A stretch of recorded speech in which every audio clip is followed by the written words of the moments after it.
Hi, this is Randy Finney with the right side of the chart, and today is Thursday, November 11th, 2021.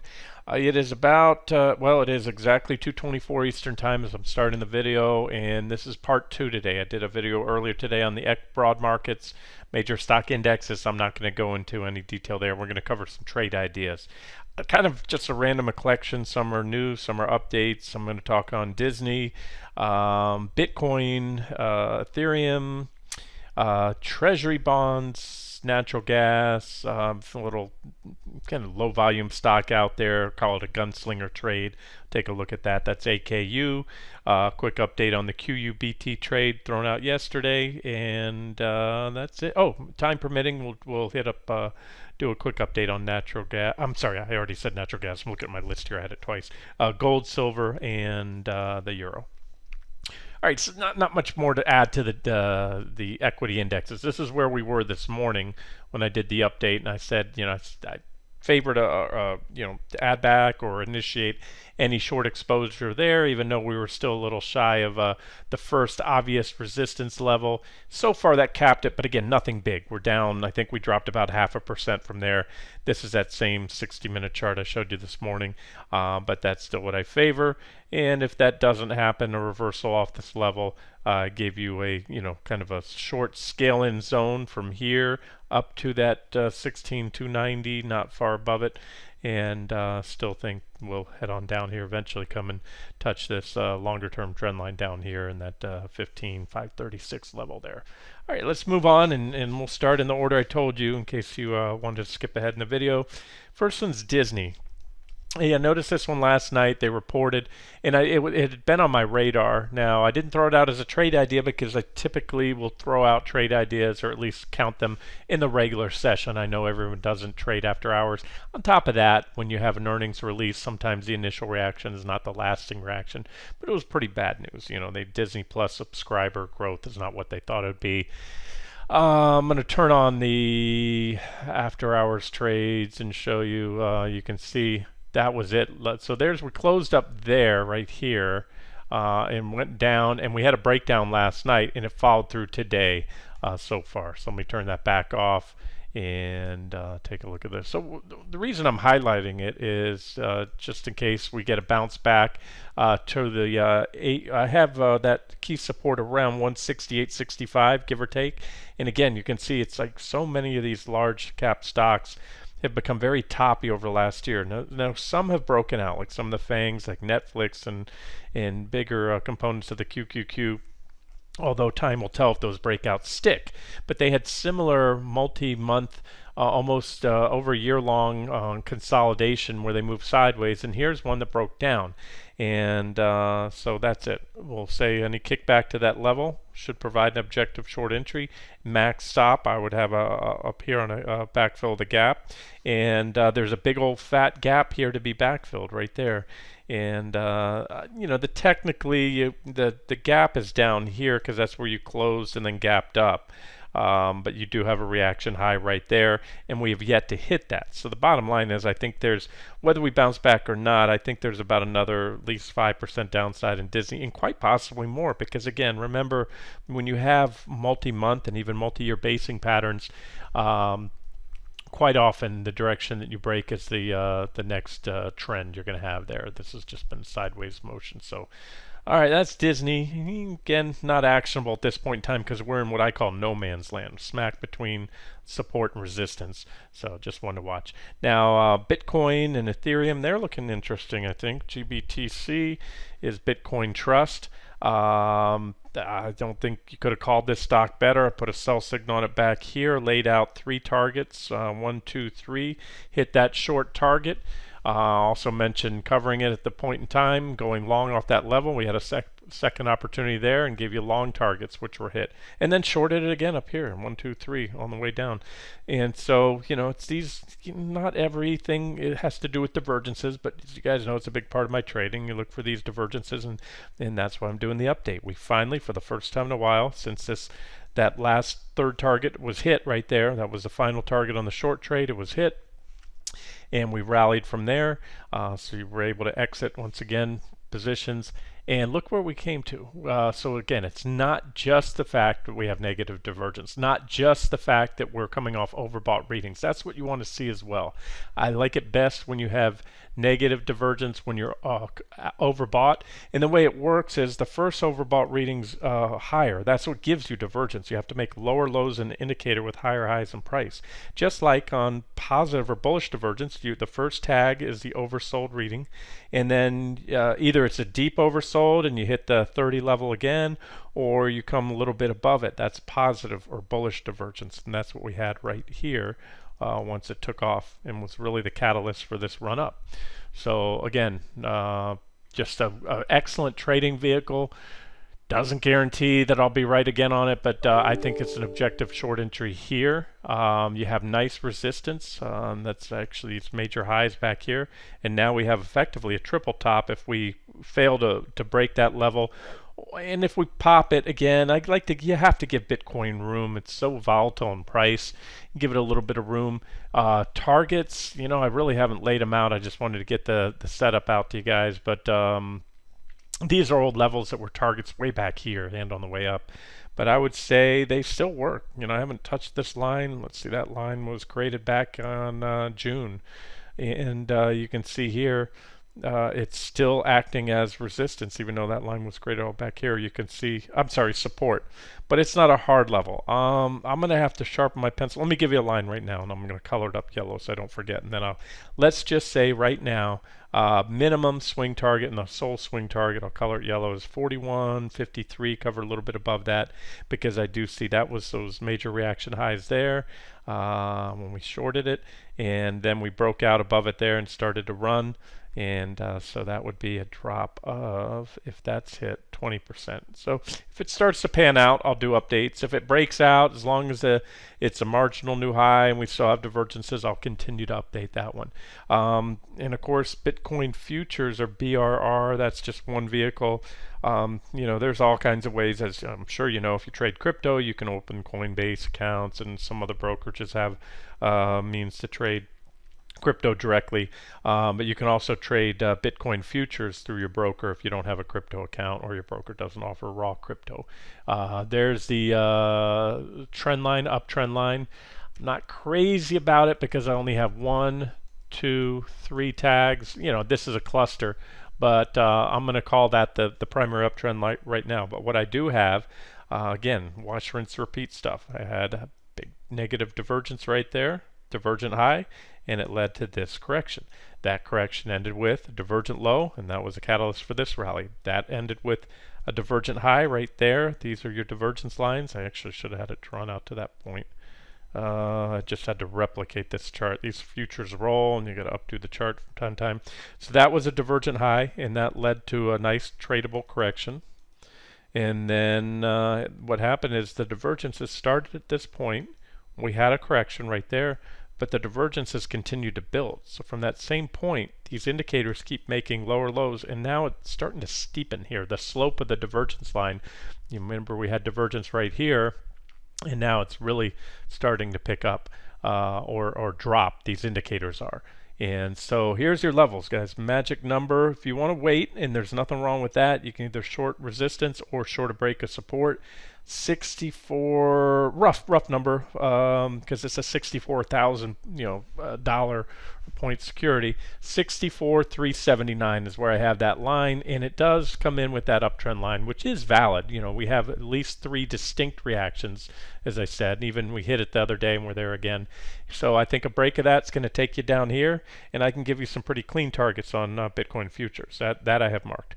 Unadjusted, they're the actual support levels, so you might want to cover a hair above the one that you're targeting.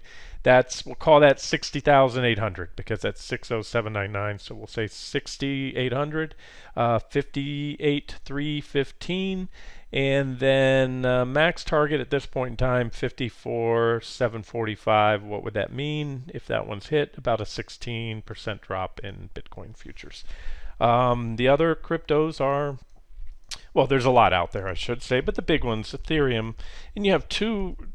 From what I hear and read about this is this superior. This is what is Ethereum 2.0, I think they call it, the ETHE, and then you have the old one, ETCG. We've traded this one many times in the past. This was the original one to come out.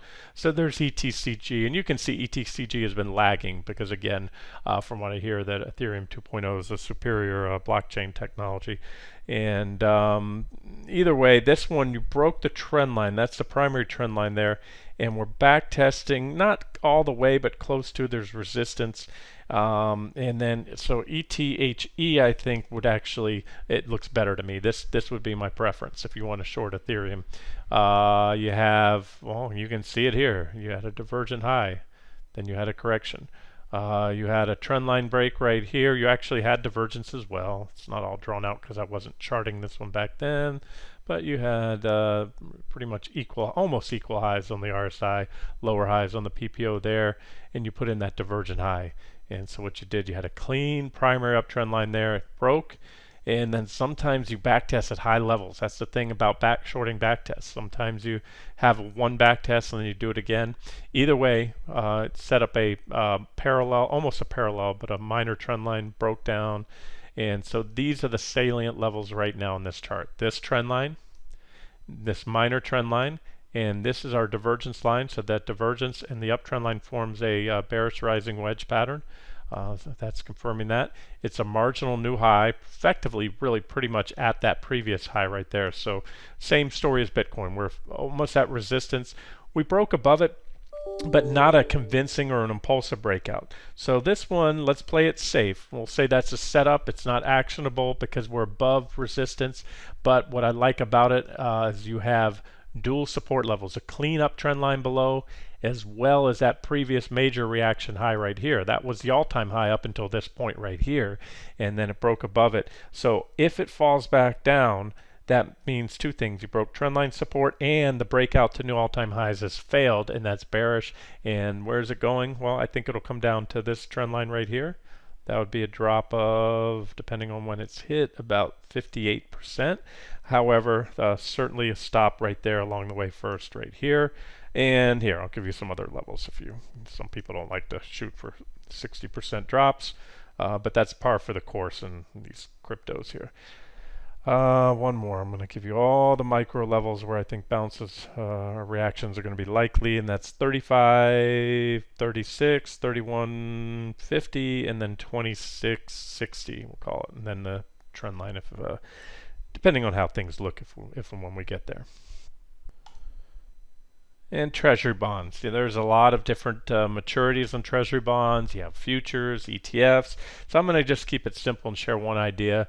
It seemed yesterday was kind of a slap in the face to the non-believers that we're in a, you don't want to use the word hyperinflationary environment. It's certainly, if it continues at the rate and the trend it's been, it will go down in the history books as a hyperinflationary environment. Again, if it continues to increase at the rate it's been going for the last year.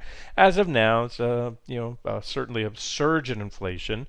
Powell still trying to convince the masses and himself that it's transitory.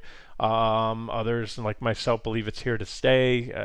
Certain things I've talked about that help support that is a proof that for the first time in decades, producers have been able to, and retailers have been able to pass along price increases to the consumer without any pushback. That's been something that they were unable to do since really the easy money party started back in 2008.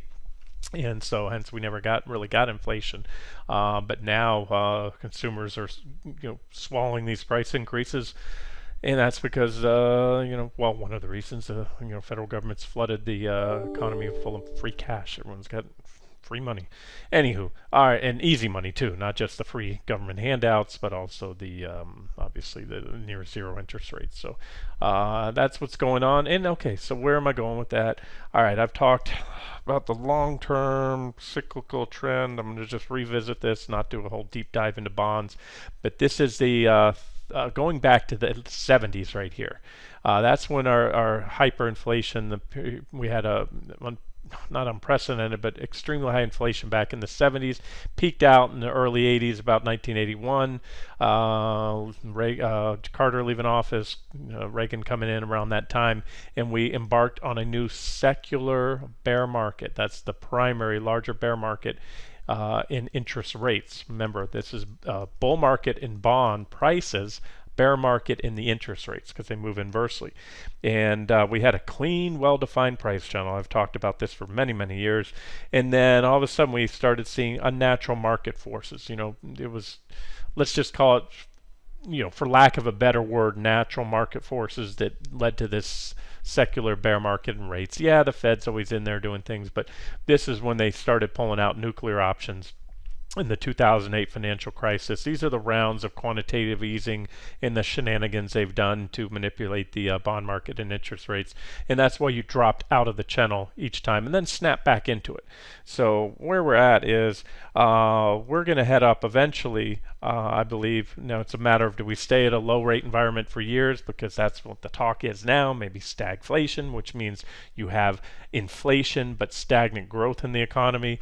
And remember, this is the 30-year yield. So if that is the expectations, then it's possible we may see long-term rates stay lower. But sooner or later, there's nowhere to go. They were at almost at the floor, almost at zero in the 30-year bond, and we're not going to go to a negative rate long bond in the U.S. So at best case scenario, you stay down. However, worst case scenario, and this is important if you invest in bond funds in your 401k and all that, there's almost nothing but upside for interest rates is what I'm trying to say, which means downside for long-term bond prices.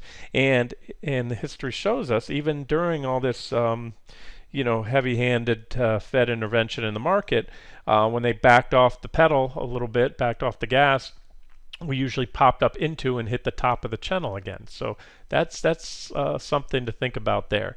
And so again, if that happens, and of course, wow, when we break that trend line, then we're back into a new, most likely have entered a new secular primary bull market in interest rates, meaning a bear market in bonds. But that's a long ways away. Let's not get too far ahead of ourselves. Let me go back to just one trade idea. If you wanted to hedge up in your portfolio or make a pure play, this is TTT. We'll call it the T's, just like QQQ, they call it the Q's. And it's the ultra short long-term bond. So this is like TLT in reverse. Remember, TLT is the 20 to 30-year bond fund ETF, and then TTT, it just inverse that. When you look at this, you have nice bullish divergence here, and that correlates to negative divergence on the long bond. So that says, if you buy this, what happens if interest rates rise and bond prices fall, you actually benefit because it's inverse shorting the 30-year. And I think that's a logical swing target. There's obviously stops along the way. And remember, barring any crazy meltdown in the market with massive government intervention, you're not going to get rich quick in a bond fund. So you have to put a little bit more than you do in stock funds to make it worth your while, or stay away. But again, I'm just showing you the potential trade idea because we've got that nice divergent low. And we had it there too. We had a nice little bullish falling wedge, had positive divergence. I pointed out bonds as a short back then, Treasury bonds, and we had a run. And then we came down and we just put in a marginal new low. The divergence is still intact, so this could be where we're headed there. All right, next up, let's do an update on natural gas. So natural gas, I've been showing you the 6-month chart for a while now with 2-hour candlesticks, and this is the head and shoulders pattern right here, left shoulder, head, right shoulder, neckline like that, right? And then your primary trend line there, which was broken. Well, we broke, been heading lower, and we've had a snapback rally. This to me, I don't see any divergence here on this 2-hour period, so therefore this provides an objective short entry. I still maintain these additional targets, $4.35 and about $4 as a max target there, and that's also the measured target for the head and shoulders pattern. No guarantee it'll get there, but I can tell you, like I'd like to do, I believe it's objective to add or initiate a short, because we just zoomed in now to a 60-minute chart, 1-hour candles. Same pattern. There's our left shoulder, our head, our right shoulder. This is the neckline right here, this blue line. And remember, you don't see it here, but you had that longer term trend line that came in as well And so we're back testing right there. And so if you missed, if you're trading a head and shoulders pattern, you take the breakdown. If you missed it, or you only took a partial position, there's your next objective entry on a back test. And put your stops somewhat above. Natural gas is a tricky, very volatile thing. If you run tight stops, they're probably going to take you out. Here, let me give you an alternative trend line that really should remain intact, and you could use this as a stop right here. Trend line off that recent highs off the right shoulder. So that's where you'd want to stop, somewhat above that, and then you have the 540 or 554 resistance. So yeah, these would be either there if it popped it soon, or especially over 540 would be your stops. Otherwise, boom, we have another leg down to the targets I showed you. And as I said, I start to become concerned when I'm short when we have positive divergence, or I like to go long when I see bullish divergence on the 60-minute time frame. Divergent low, no divergence on neither indicator right now. Doesn't guarantee we can't go up, just says most likely this is a counter trend rip. And when you are in a downtrend or expect one to materialize, or early stages, then you want to sell the rips and cover the dips. And here's a trade idea, Gunslinger trade idea. And what does that mean? It means very aggressive, passive. It's not your cup of tea. Sometimes I'll pass along these low-priced, low-volume stocks, and that's what this is. So again, move on. Skip to the next part of the video if you're not interested, if it doesn't mesh with your risk tolerance. But I had an alert go off today on a breakout above 123. You can see we've been building divergence in here. So you have positive divergence, pretty big divergence on the indicators too.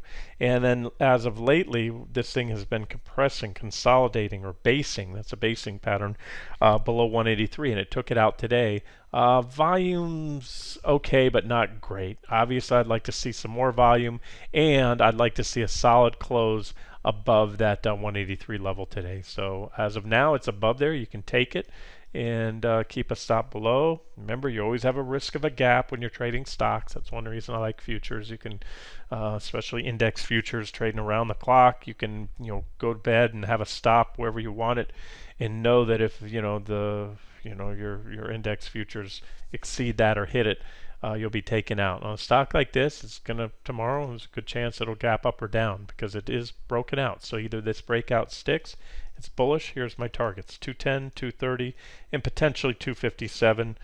Even if that 210 target's hit from where I'm showing you right now, it's at 188. You're talking almost a 12% gain. And on this one, you can just trail it up, let it run. These are the kind of stocks that really march to their own drumbeat. It really doesn't matter what the index is doing so much. QUBT was another high flyer, and it popped that day. I laid it out to you. It opened. I got the chart out to you right before the market opened, and then when the market opened, it had pulled back. So you had an opportunity to buy it on a back test, on a back test, because it gapped up, back tested the triangle. It ran close to, but didn't get all the way to my target. So I'm still maintaining that target. But let me say this, I'm not so keen on it now. I'm doing this update. I took that one. I still have a position. Again, you beta adjust your position size. Same with that AKU I just talked about. What does that mean? You don't put as much into that as you would in QQQ or Microsoft or even Disney. You put a much smaller position. Why? Because if you're right, you're going to make on this one the would be about a 43% gain. But therefore, you also have to allow a much bigger stop to stay in this thing. And so that's it. Basically, I wanted to say we're back testing. 1, 2, 3 days back testing the triangle. So it could still play out. If you want to take it here, there's nothing wrong with that. But again, I'm not crazy about the fact there was no follow through. Just shows there were a lot of buyers that hit it that day, and the buyers didn't follow through. And so if you do take it here, I would keep the same stop. Suggested stop was at 615. And ideally, you want to see volume. If you start to see volume come into it, and you take out yesterday's high of about 715, 716, I think it could run. So it has a decent chance of getting there. But again, more of an update. Not my favorite right now, but it hasn't even failed the breakout yet. That's the thing. It's just back testing, so there's still a chance for that one. Alrighty, last but not least, we'll talk on gold and silver. I'm always showing you the futures, GC. This is a very busy chart because I've been covering it. Yeah, I always update gold just about at all points in time. It's one of the most popular traded vehicles around the world. And what we have is this is the only thing I've added to this chart I wanted to show you. In fact, let me give you a clean board and you'll see it better. Just go like this. Let's go to board number 4 and just draw that trend line. That's what we have there. It's not the best trend line, but there's enough reactions right here. 1, 2, 3, 4 distinct reactions to say that gold's at resistance. I am still intermediate and longer term bullish. It's just a matter of are we going to have a pullback here or not. I gave you my thoughts the other day. The price action lately has been nothing but bullish in gold and silver, and I'm going to get to that in just a second with the futures and the euro. And so I told you I'm more apt at this point, just kind of hold on, ride out pullbacks unless the recent breakout fails. But I did want to point out gold's at resistance and it's had a pretty sharp run up recently. And of course the miners do well. Those are your proxy trades. You're going to get more bang for your buck in the miners. GDX taking out that recent previous reaction high. I told you also like the silver miners. Yes, SIL, nice inverse head and shoulders pattern here, right there with the neckline, and that just broke out. So a little more work and it should be off to the races. Let's look at the futures and then the euro, and we'll wrap this video up. GC, see there it is. There's a breakout of 1838 right there, and so far it's still holding. Getting kind of stretched here, so let's do this. Let's add a trend line that's probably going to trigger a pullback if and when we break it. Or when we break it, well, eventually it's too steep of a trend line not to get broken. We're not going to go up forever. Divergence barely right there, and we are overbought. So again, it's getting a little lofty. If you were in it already, great, you hold it.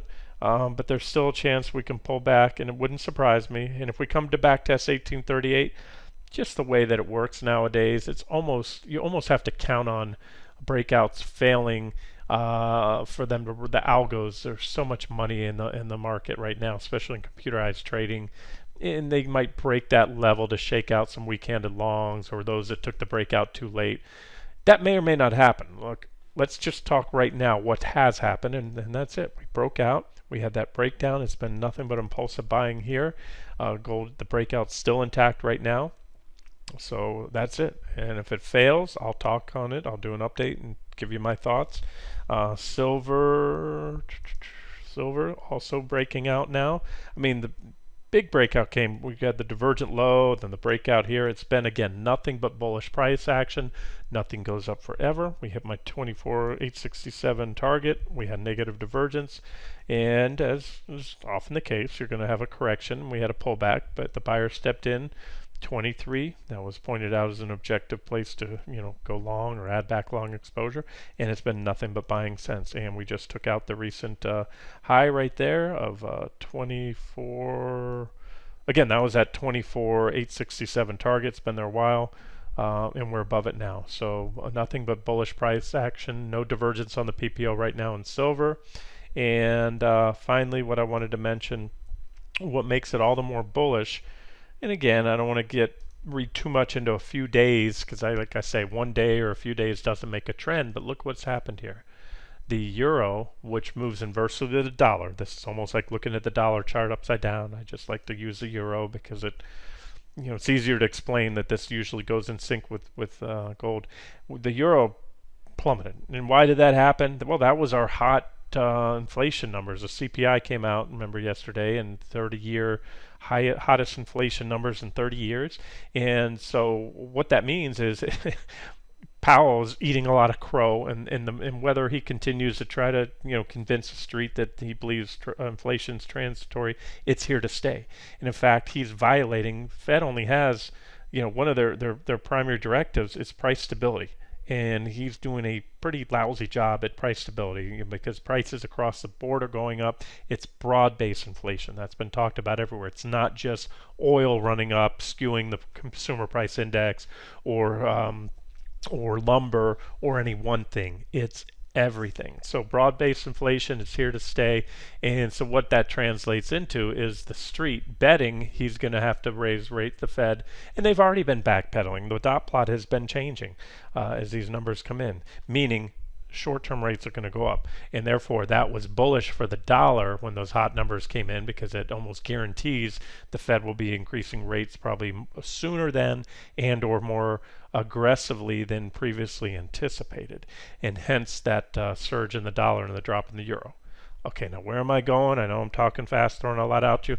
Well, I've showed you many times in the past. I'm going to cut this video short. We're at 30 minutes, so I won't do it now. You can do it yourself. Overlay a chart of the euro and gold, or you can use the US dollar and gold. That's going to be inverse, but since the euro has a positive correlation to gold, you will see that over time, and I'm talking, don't look at 2 days, 3 days, look at trends of years or even decades, and you will see that it has a strong positive correlation. I talk about it all the time. It's not magic or mysterious. It's the simple fact that gold's priced in the US dollar. So if the dollar rises, it takes fewer dollars to buy an ounce of gold, and that means that euro's going down. So now what happened? Well, the euro just tanked, right? And what happened at the same time? Gold and silver went up. Why is that? The only explanation, this is not an opinion, this is fact, is the buyers, there was overwhelming demand for gold and silver for the last few days that overrode the bearish implications that the drop in the euro and that spike in the dollar had, and so that shows you when the dollar is going up strong, or the euro's falling, which is always at the same time. It's just due to the weighting of in the index. Euro's 57.6, I think, of the dollar index. That's quite bullish. It shows there's that demand for gold. So, and now you want to really look at a nice scenario. Remember, I talked about this before. I talked about we've had nice support here for a while at about 115.45 in the euro. 1, 2, 3 buyers have been coming to buy it. We had a little whipsaw false breakdown there. They went up. Well, as of now, and this could change, but as of now, the divergence that was in place, at least from this point, is still intact. Look at this. We still have positive divergence. So if we can reverse soon, and the euro can run up, and I think it will. I think at least we're going to come in back test, because let me tell you, the currencies go up and down. The dollar goes up and down, and the euro goes up and down based on the other currencies in the basket. Looking at the US dollar index, that's what you're trading. DX, as I mentioned, this is the US dollar index futures. That's where the euro represents a 57.6 weighting, percent weighting in the dollar. And so what can happen here is, okay, so we know that the chance for higher rates in the US went up, hence it causes the value of the dollar to go up more if we're going to have higher rates here.